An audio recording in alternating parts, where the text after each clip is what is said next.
man, Keith is back. Keith is back out of hiding again. He's talked a little bit a couple of months ago, then he kind of disappeared.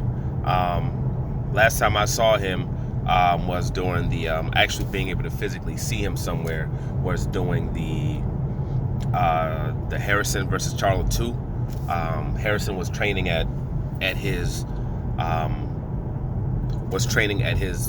gym or whatever, and he looked like somebody put a air hose in him, like you put into a tire, and just blew him up. And he looked like if somebody took a pin and just he would fly out of there. You know, he was looking huge, like monstrously, like huge, substantially bigger than Harrison, who fights at 154 pounds, substantially bigger than him. What weight he's at right now, who knows? You know, he's definitely going to need to get focused, get that weight down, and start taking this seriously, especially if he's going to back up the things that he continuously says about how right now he wants Earl Spence, and he's talking about how right now he also wants Terrence Crawford, which, you know, him not having a belt, him wanting to get back into a position where, you know, I guess you could say he's one of the top guys, or also where the top money is, it would be against facing guys like that, unless he can get a Manny Pacquiao rematch. You know, but one of the things that he was talking about was about, you know, the fact that he, quote, never ducked Earl Spence, because when it came to Earl Spence, you know, he never got a contract put up in front of him to sign. And I hear fighters keep saying that a lot, and it's the most asinine, most idiotic thing to say. You know what I mean? It's like, and by now, the fans shouldn't be falling for that BS by now either. I mean, reality situation is no one's going to go through the process of, you know, getting a fight all set up and situated, and then put it in front of you, and then you say no to the fight. Unless, you know, they know that, all right, yeah, both guys mutually agree to do this particular fight, they're not going to go in depth with it. They're not going to go over and beyond, you know, trying to, you know, to set something up. You know, in very, very few situations will they do something like that. For the most part, they're not doing that. You know, because you really got to go. It's a process. You know, you got to get getting, even if you don't have the venue yet, just, you know, getting the process of talking to the necessary people, you know, to get all this money and put it up, whatever it might be. You know, and how are they going to put a contract in front of you if you're saying, you know, you don't want to negotiate anyway? You know, because they got to talk to you when it comes to, you know, what the, you know, the money, what money's going to be good for you. They have to have those conversations with you. You know what I'm saying? What locations do you think would be good for you? Places you'd be willing to fight. You know, obviously, you know, things of that, even just the major things like that. You also got to, you know, look at the sponsors that are going to be there. They got to get sponsors. They got to raise this money and get this money for, you know, for people who want to be involved in this particular event. They're not going to go through all that, you know, and even in going through something like that, they still have to have conversations with you. You know, they have to have conversations with you, unless they're just putting out a number, like, all right, we're just going to go with this particular number, and he should be cool with that particular number. You know, even with Anthony Joshua, Deontay Wilder, when they got that money for Anthony Joshua, and Anthony Joshua still verbally said, if, you know, I get this amount of money, I will do the fight. So they still actually had information from him in order to go and get this all set up. They still needed certain information. So when you're the guy saying in interviews saying, I'm not going to fight him, this is my get back year, I'm not going to, like, you're not even trying to massage this in conversations. You're strictly just coming out saying, I'm not fighting him. Nope, not going to happen. I'm not going to fight him.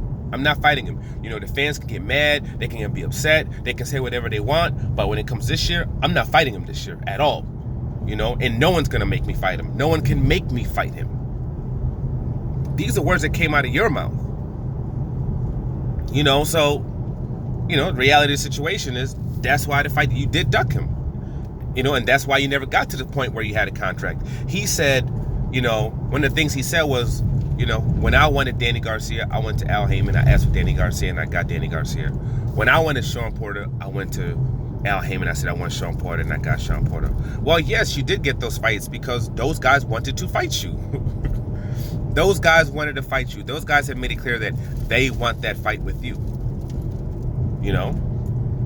And because they continuously said that they wanted to fight, because they wanted to fight with you, yes, after you went up and said you wanted, you want to take on those guys, the fights got done. Because it was something that they wanted to do. Just like with Earl Spence and Keith Thurman, and not Keith Thurman, and Sean Porter. The second Sean Porter said, I want to fight Earl Spence, yeah, it was smooth. It got done. That got done quick. But before that, no, it wasn't going to get done because Sean Porter didn't want the fight.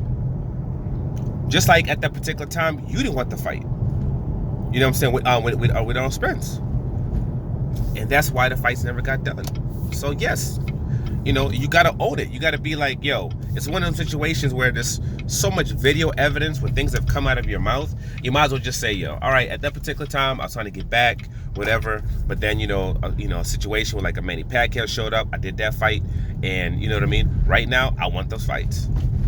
I want those fights, and I want those fights next. And if I can't get those fights next, I'm gonna take the necessary process to put myself into a situation where I'm their mandatories and they can't do nothing but fight me, because I don't have a belt right now. You know what I mean? I don't have a belt right now, so I can go fight these mandatories. You know what I'm saying? So whoever is up there, so I'm gonna go up there and fight those guys, and I'm gonna put myself into a position where they got no choice but to fight me. If they don't want to fight me right now. You could go by it like that. You know what I'm saying? Like, I'm hungry again. I don't got no belts. I don't like the situation I'm in. I took this L. I'm not feeling that L I took. You know what I mean?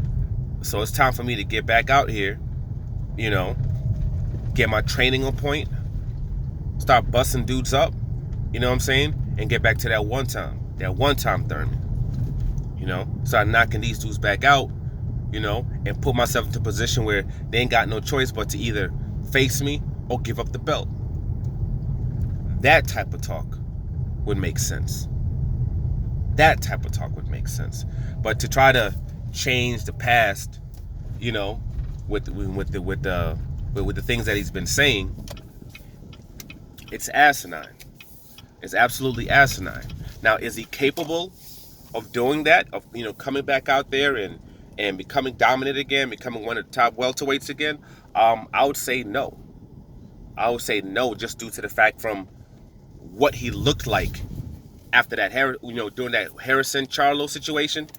What he looked like tells me no. It tells me he's still doing the same things that he's doing. He's still eating. He's still getting big. He's still getting super chubby. He's not training. You keep talking about your hand could be hurt. There's no reason why you can't be jogging. As soon as the Manny Pacquiao fight was over, he went on vacation. Like, what are you going on vacation for? You literally haven't fought in goddamn how many years? For how long? You know what I'm saying? You had this one fight and now you need to go on vacation. No, you had that fight. You need to stay home. You need to rest for about a week. You know what I'm saying? Let your body heal. And then after your body heals, you need to get right back on it. You need to start jogging. Your arms effed up. Cool, your hands messed up. You need to get on that treadmill. You need to start jogging. Do like a Deontay Wilder. Get into the gym. Start just using the other hand. Training with one hand. Doing whatever, exercises that you can do.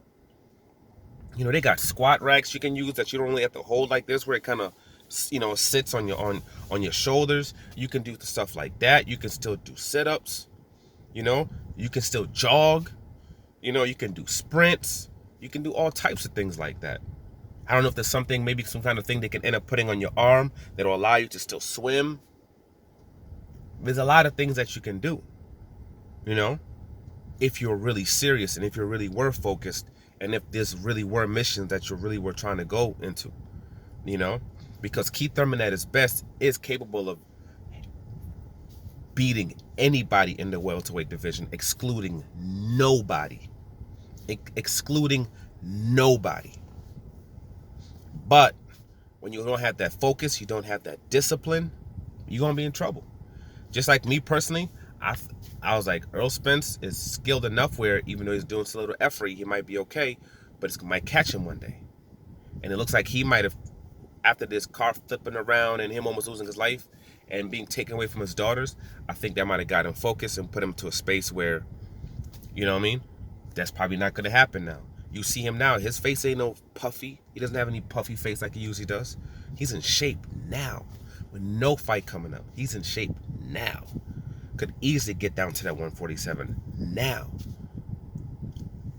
That's the type of shape that, or what's going Keith Thurman should be in. How is this guy? He just went into this whole situation, was laid up in a bed for goddamn who knows how long. Then before he could even get back into training and all of that, and he's in better shape than you right now. But we'll see what happens with this boy. Like, subscribe, share. I'm out.